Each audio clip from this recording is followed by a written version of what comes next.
Hi, we're Martha, Steven, and Mark. and this is Nice Place, where the Nice Games Club game devs play nice games. In this episode, I will be playing the interactive experience Everything, and we'll discuss game dev philosophies. And so, all together now. Let's start. So, Martha, what are you right now? I am bananas. A bunch of bananas. A bunch of bananas. Oh, geez.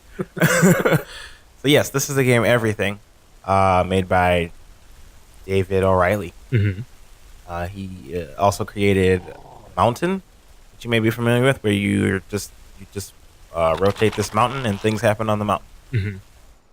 Let's be a bear now. And in this game, you can sort of embody creatures large and small, as well as continents, trees, planets.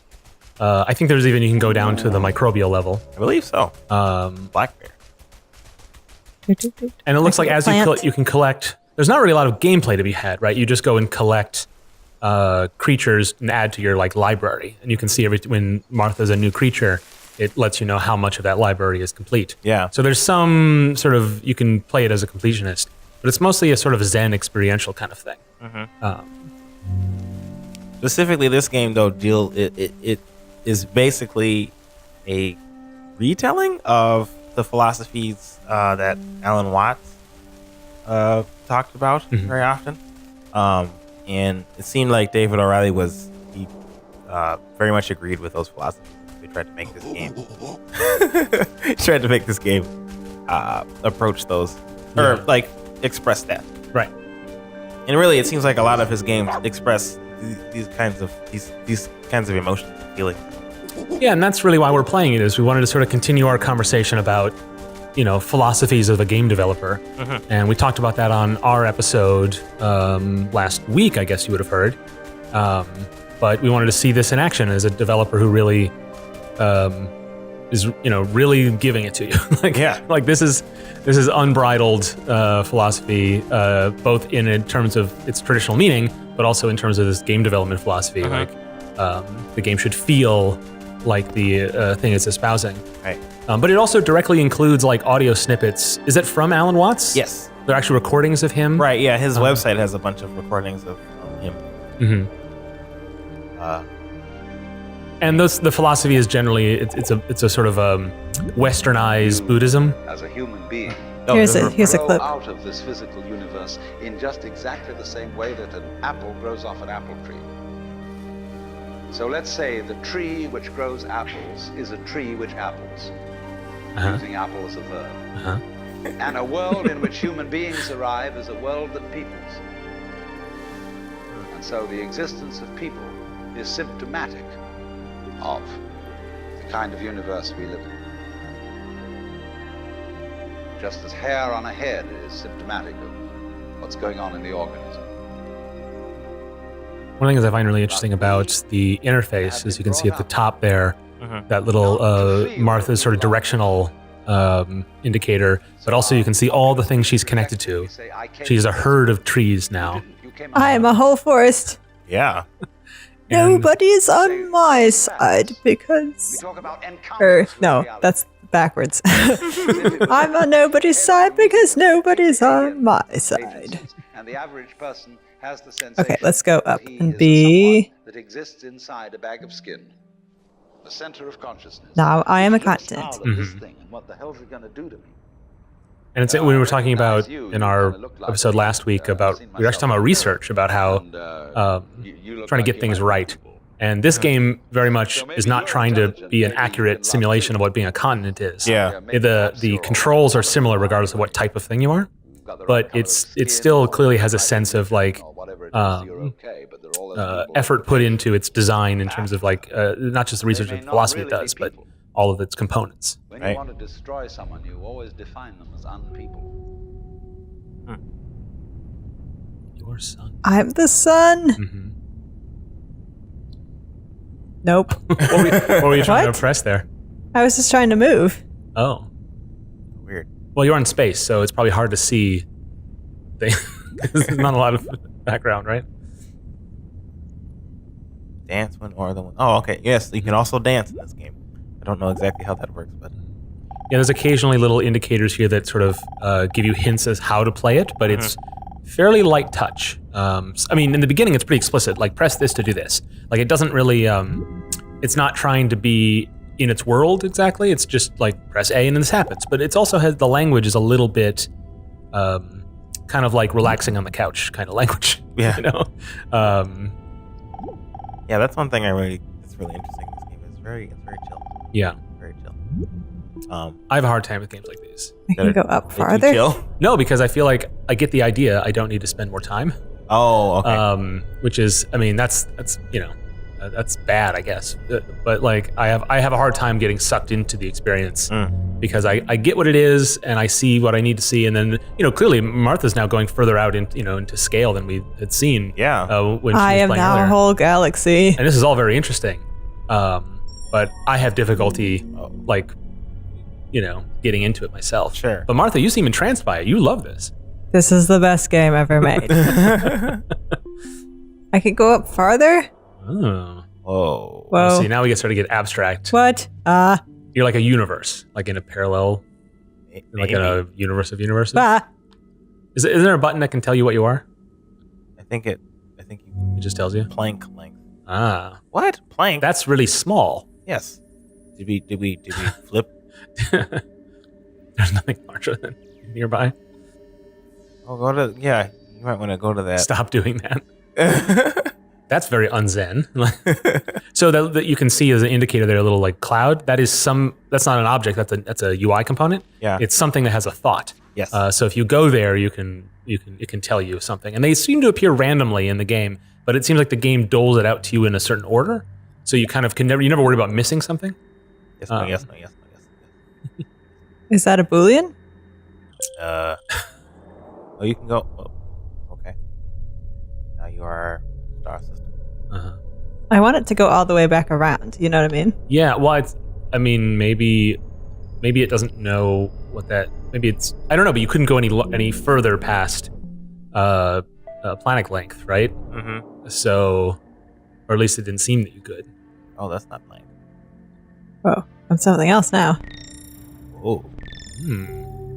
Feedback sphere. What? 1D, like one dimension. Yeah. Well, okay, there's a bit of like mystery here now as to what it is. Yeah, because up to now it's scaled. It was cute and kind of a little bit silly in certain places, but now it's being a little obtuse in a fun way. Oh, now you're 3D. Uh-huh. Whoa. This is interesting. And so that noise you're making, that's your singing. Everything you are, you can sing, and then that lets you form a flock or herd of them. Yeah.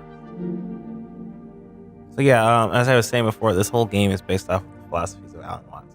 There's this video that I had watched about this game that like goes in detail on like all of the design aspects and things that make this game feel like that philosophy that Alan Watts has felt. Well, now you can Believe. send. Oh, it does loop around. Oh yeah, now here I am. are you a bacteria? Oxygen. Oh, I can breathe you. No, I want it. No. Oh no, What now are you now? Oh, I feel like I'm a 4-dimensional something. Uh-huh. possibly. Regular nesting structure. Still 3D. Your structure. Oh, look! Ooh, the water bears. tardigrades! Yeah. I want to be one of those. Yes, I can. Hooray! And I have a friend automatically. Hooray! Here we are. Wow. You are too tardigrade.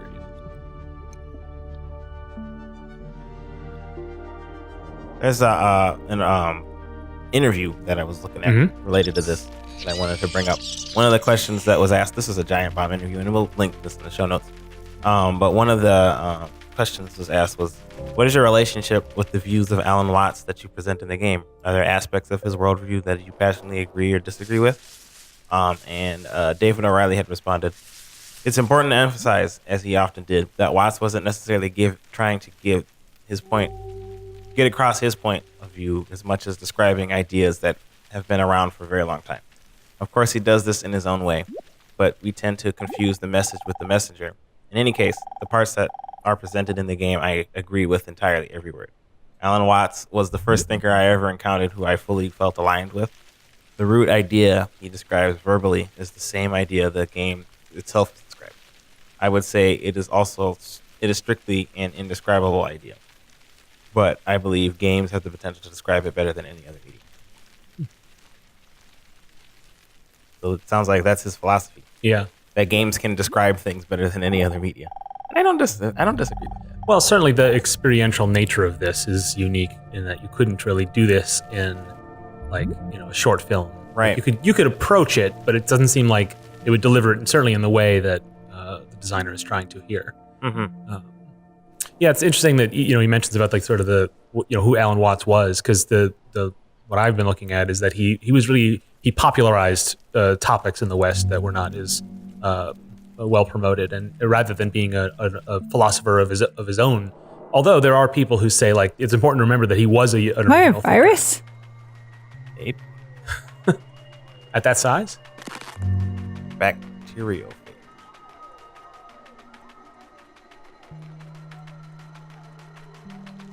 Yeah. Huh. So this, a lot of this looks somewhat like an alien environment. Yeah.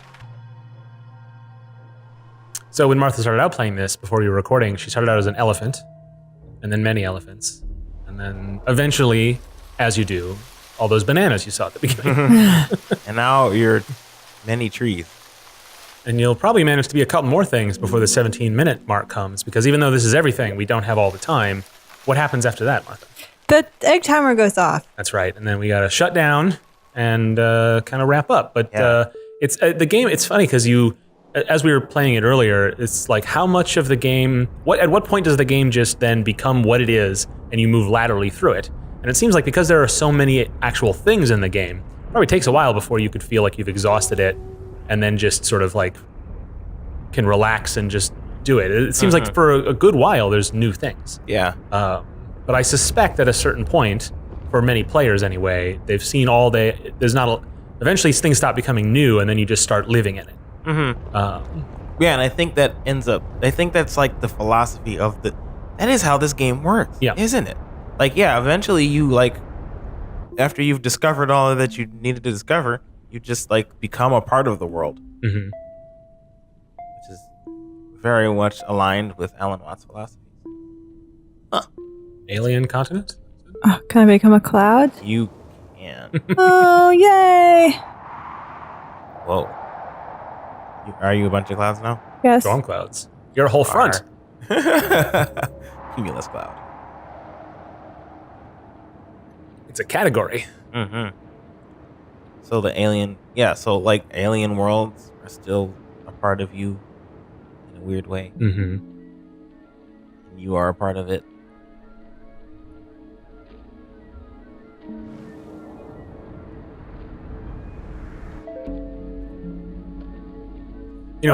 Part of the reason we're talking about this game is really is the philosophy of it. But I'm also curious because it goes towards how you express that is things like the controls and the interface. Yeah. And how is that working for you, Martha? Does it control as Zen-like as it looks? Yeah, it's the controls get a little confusing sometimes, but mostly it's just going from thing to thing to thing. Yeah. And everything's connected. It feels intuitive. Yeah. Okay. That's good. Yeah, I think that makes sense. If you may believe in a philosophy and you're trying to make your game towards that philosophy, but maybe your controls don't express that. And it seems like this game does. Yeah. What kind of planet were you? I didn't see. Ringed ice planet. Oh. It's in ringed ice planet. Probably ice. There's nothing left. Yeah, it does sort of dole out tips to you occasionally. but it knows you're not in a hurry to keep going, so it doesn't do it a lot. It must be. I'm curious to know when they play tested it if there was like a when players would get frustrated, like what do I do next? Like do they are those little tips that pop up, at intervals, which they've tested, or did it just sort of feel right as they were developing it? Because it's that's a hard question to answer, I think. Yeah. Many rocks. And it is interesting, like right now, and as with the bananas, the animation for moving is you just roll along. And this game makes really good use of the limited resources. It's an indie game. It's not like and it is, purportedly contains everything. So it looks great, but they also make a lot of use of a lot of limited things in really good ways. So this was one that got a lot of people's attention, where it's just those 90-degree turns. And they do have animations. They breathe and they move a little bit, but it seems like that charm is certainly part of what makes the game work. And it definitely comes out of a fact that they couldn't come up. They didn't want to rig a million creatures, right? And I don't blame them. Back where we started. Well, these are mammoths. Oh.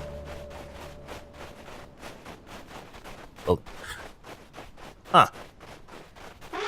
The one interesting thing is it won't let you go out from a creature until you've experienced being the creature for a while. Oh, is that so? Yeah.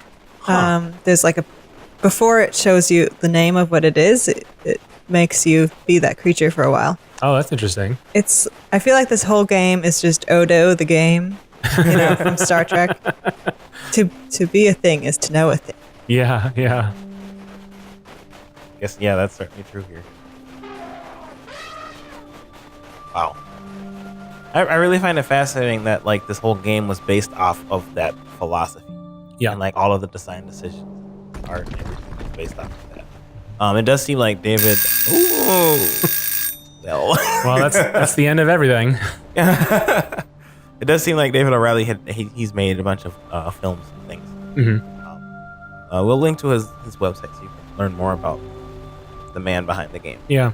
This game got a lot of attention as it was being developed and as it was released, but I don't know that a lot of people have actually played it, because it is a very different experience. Mm-hmm. But it's a great expression of the developers' philosophy and intentions. And I'm not personally super into it, but like I admire its ambition and its sort of successful execution. Yeah, it's definitely what it wants to be. In a way that a lot of games aren't. They're great, but they aren't always what they want to be. Right. And this is exactly what it purports. Yeah, everything is for the philosophy, and the philosophy is for the game, and it all synergizes together. Mm-hmm. Thanks for watching. Nice Place is just one part of our game dev program, Nice Games Club, which, if you're nice, you can subscribe to on YouTube as well as wherever you get your podcasts. Be sure to follow us on Twitter and all the other things at Nice Games Club. And if you want to know more about the show or your nice hosts, you can go to nicegames.club. And so, until we start again, remember to play nice and make nice.